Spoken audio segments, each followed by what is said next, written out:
With Ace Bailey and Dylan Harper being drafted just 2 weeks ago, it made me realize how bad their Rutgers team was. It also made me wonder how Rutgers convinced these two to go to their program in the first place. But it really got me thinking, how many other 5-stars ended up at small basketball schools over the years? So today, I'm going back through the past 10 college basketball seasons to see what I can find out.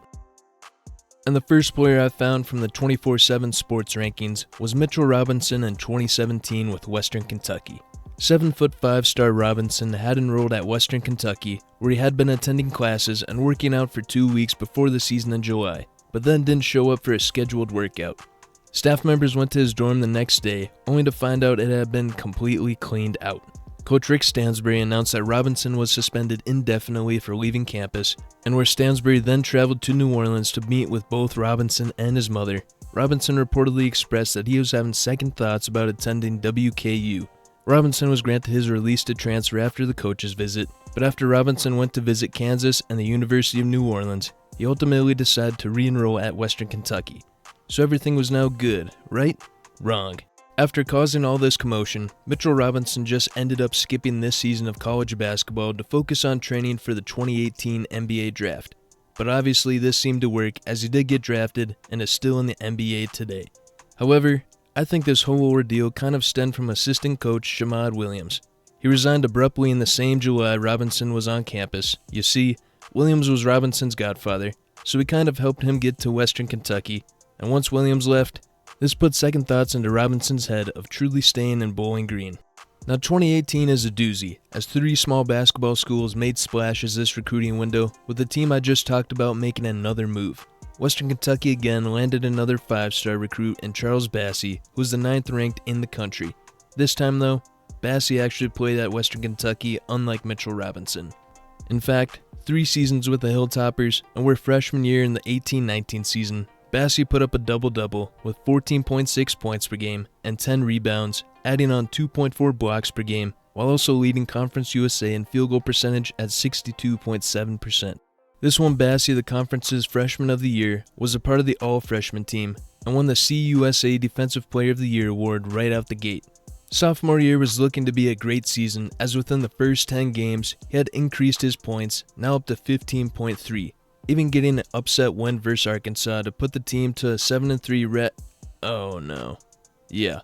Bassey suffered a knee injury late in the second half of the Arkansas game, which resulted in him being out the rest of the 19-20 season. After a long rehab stint, this center took over his junior season. Bassey appeared in 28 games for the Hilltoppers, where he posted numbers such as 17.6 points per game, 11.6 rebounds, 3.1 blocks, and shooting 59% from the field. Rebounds, blocks, and field goal percentage all led the Conference USA, meaning he won the Conference Player and Defensive Player of the Year, was first-team All-Conference, but more importantly, he was named third-team All-American by many publications. After a successful college career, the 76ers drafted him in the second round in 2021.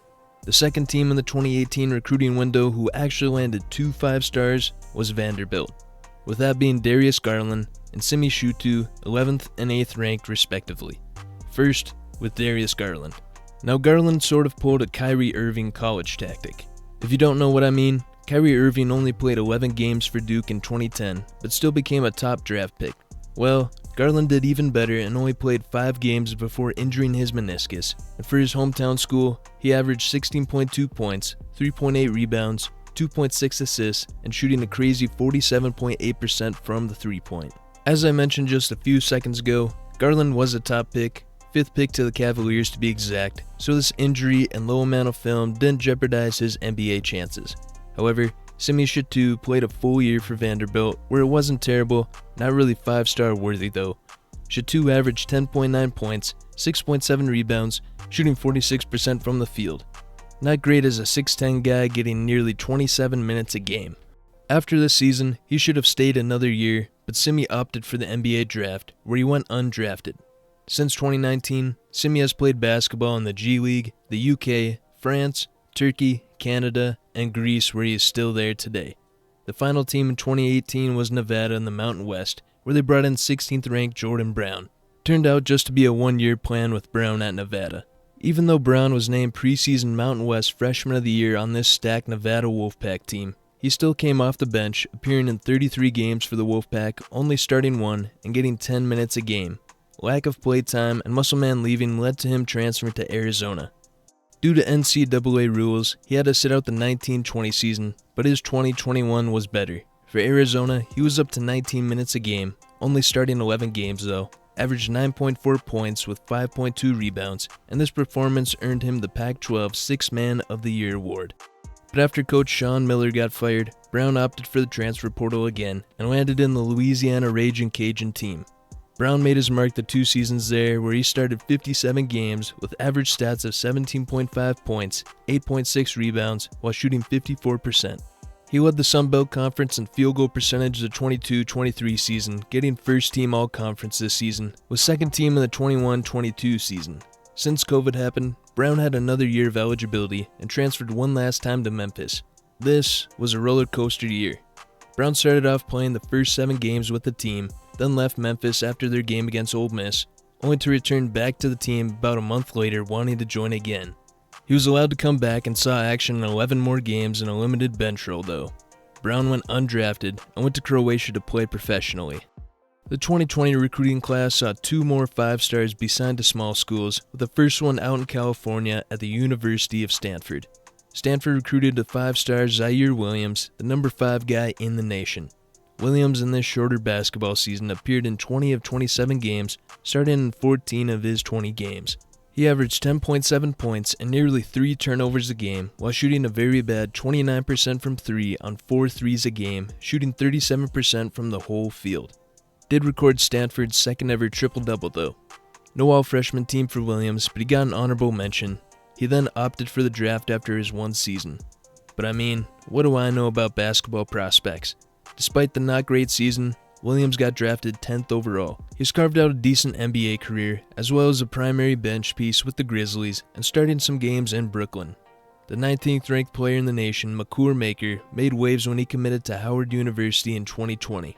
Maker made history as the highest recruit to ever go to an HBCU, and where Maker hoped to make a statement by choosing Howard. He learned of the many successful HBCU graduates and wanted to shed light on them.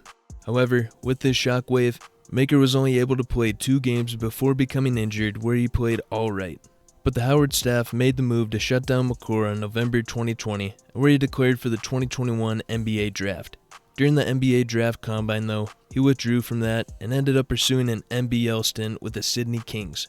After his 1 season in Australia, he went undrafted in the 2022 NBA draft, where Makur has played in the G League, China, and Saudi Arabia. 2021, another 2 one-and-dones, except this time, the 28th recruit in the nation was actually good, while the 8th ranked national recruit wasn't. Let's start with the good. Bryce McGowens of Nebraska had a great 1 season in the Big Ten. McGowan started his all 31 games with the Cornhuskers, averaging 16.8 points, shooting 40.3% from the floor. Even though his team was really bad, Bryce still made 3rd team All-Big Ten and All-Freshman team. McGowan's got drafted in 2022, and where he has seen action in 118 NBA games with the Hornets and Trailblazers, mainly in a bench role. On the other hand, the bad was Patrick Baldwin Jr. at the University of Wisconsin-Milwaukee. Baldwin Jr. started off the 21-22 season strong, but then some ankle and calf injuries kind of halted that progress. After playing just 7 games between December and February, he declared for the draft after his 1 season with Milwaukee. PBJ was selected first round by the Warriors at pick 28, and where he has seen limited playtime between the Warriors, Wizards, and Clippers. Finally, the 2 guys who inspired this video, Ace Bailey and Dylan Harper. The number 2 and 3 ranked recruits both chose Rutgers as it felt like home to both. However, this home still stunk. Despite the 2 playing nearly every game together, and where they combined for 30%, Rutgers still finished with a losing 15-17 record. Both Bailey and Harper got Big Ten All-Freshman team with all-conference honorable mentions. If you did watch the draft, you know both were top 5 picks, so we shall see how they do in the NBA. So what can we take from these 5 stars going to small basketball schools? Well, that these 5 stars paths can go anywhere. Become a top pick after 1 year, go undrafted after 1 year, or just transfer a bunch of times. I hope this trend of top recruits going to these sorts of schools will happen more in the future, especially with the new NIL landscape. You already know I'll be doing that when college basketball finally comes back out. If you wouldn't mind hitting the like button, the subscribe button, and hitting the bell notifications. Thank you.